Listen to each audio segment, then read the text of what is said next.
Hi అండి, welcome to smart kitchen. ఈరోజు మన కిచెన్లో పల్లీలు, నువ్వులు, బెల్లం కలిపి లడ్డు చేస్తున్నానండి. ముందుగా ఒక కప్పు పల్లీలు తీసుకోవాలి, ఒక కప్పు నువ్వులు తీసుకోవాలండి. నువ్వులు శుభ్రం చేసుకుని తీసుకోవాలి. ఇసుక రాళ్ళు ఉంటాయి. స్టవ్ వెలిగించి ప్యాన్ పెట్టుకోవాలి. నూనె వేయకుండా నువ్వులను వేయించుకోవాలి. నువ్వులైతే వేగిపోయాయి, బౌల్లోకి తీసుకోవాలి. పల్లీలను కూడా వేయించుకోవాలి. ఐరన్ కంటెంట్ ఎక్కువగా ఉంటుంది లడ్డూలలో. పిల్లలకి వీక్లీ 1 టైం అయినా పెట్టండి.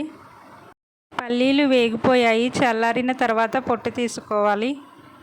పొట్టు ఈ విధంగా తీయండి, చాలా సింపుల్గా వచ్చేస్తుంది. పొట్టు మొత్తం ఈ విధంగా తీసేసుకోవాలి. పొట్టు తీసిన పల్లీలను, నువ్వులను ఒక బౌల్లోకి తీసుకోవాలి. తురిమిన బెల్లం ఒక కప్పు తీసుకోవాలి. గ్రాముల్లో అయితే 250 గ్రామ్స్ ఉంటుంది. ముందుగా పల్లీలు, నువ్వులను మిక్సీ పట్టుకోవాలి. తర్వాత బెల్లం వేసి మిక్సీ పట్టుకోవాలి. మరీ మెత్తగా పట్టకూడదండి, కొంచెం బరకగా పట్టుకోవాలి. లడ్డూలు అయితే చుట్టేసుకుందాం. మన ఆడవారికి పీరియడ్స్ టైంలో చాలా వీక్ అయిపోతూ ఉంటాం. బ్లడ్ లెవెల్స్ బాగా తగ్గిపోతూ ఉంటాయి. పీరియడ్స్ అయిపోయిన తర్వాత ఈ లడ్డూలను చేసుకు తినండి, హెల్త్కి చాలా మంచిది.